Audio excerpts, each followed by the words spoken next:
Hi, this is Renee Stiles with eXp Realty in Gatlinburg, Tennessee, part of the Deanna Renee team and eXp Realty.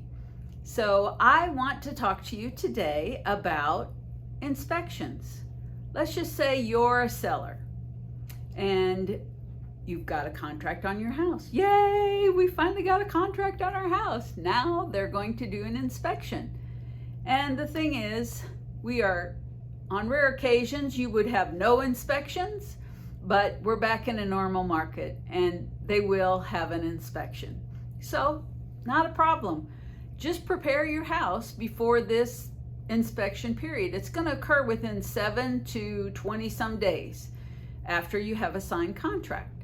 So you can do the things that you need to do to prepare, like fix that eye on the stove that hasn't been working for, about 2 weeks.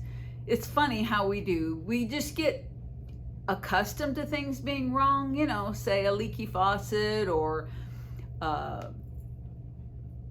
loose tile in the floor that makes noise that we know we have to fix, but it's really not that important and we just endure it. Well, those things will need to be addressed, and that will keep you from having any additional items come up on the repair report. So you want to consider all of your whole house, because when the inspector comes, he's going to be looking at everything. So if you happen to know the age of your roof, the age of your water heater, and the age of your heat and air, that is awesome. So go ahead and dig out those receipts and whatever you need to do, because it will really help. The inspector will actually estimate the age of your roof by how it looks, and some of the units, like a heat and air unit or a water heater, will have tags on them so he knows what year they are, but it's even more helpful if you know when it was installed. So that would be terrific. So keep that on your list. So the inspector comes out. He is going to do everything. He's going to walk on the roof. He's going to go in the attic. He is going to turn on every burner on the stove. He will check the ice maker. He will put on the air vent over the hood vent over the stove. He is going to fill up the bathtubs. He is going to turn on the shower. He is going to go underneath the house in the crawl space or the basement just to make sure the pipes are working and all the electrical. He's going to open the electrical box. If you have a rental unit, he is going to fill up the hot tub, make sure that it's running right. He will need to get in the owner's closet just in case there's some other mechanical item in there that he needs to check. So be sure that your realtor or management company have keys to the owner's closet and your crawl space, and also that he can get in there. It's very important. They get to see everything. So your inspection's done. Good for you. Now you're going to get a repair request.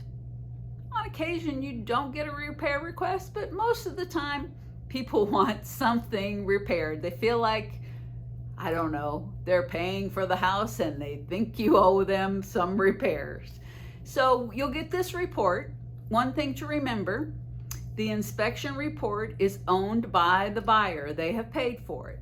So the repair request will come in, and if you want further descriptions, you'll have to request pages from the report that talk about the repair they want, and we'll give you a little bit more detail about what the inspector was intending and what he thought needed to be done. So once you do that, you're going to be communicating through your agents the repairs. So you can look at the repair request. You can say, I'll be happy to do all of those. Not likely.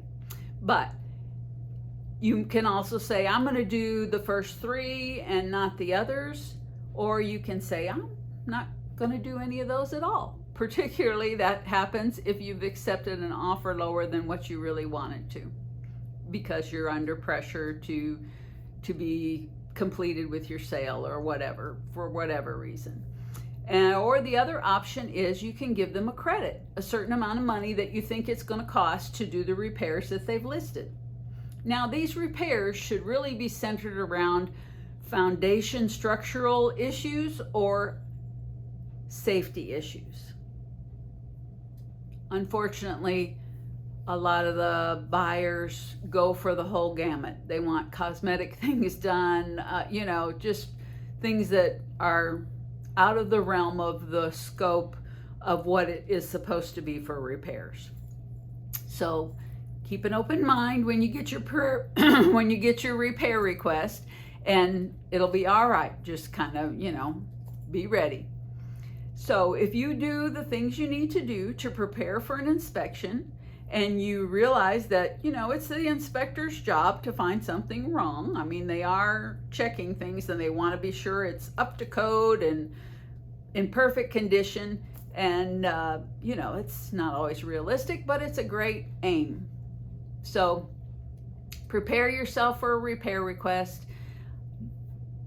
Think ahead of time what you may or may not do, if you'd rather give money or if you'd like to have the issues resolved with your maintenance man, or you have a handyman who can do them, or a licensed contractor, that would be able to do, or a plumber or electrician, anything like that.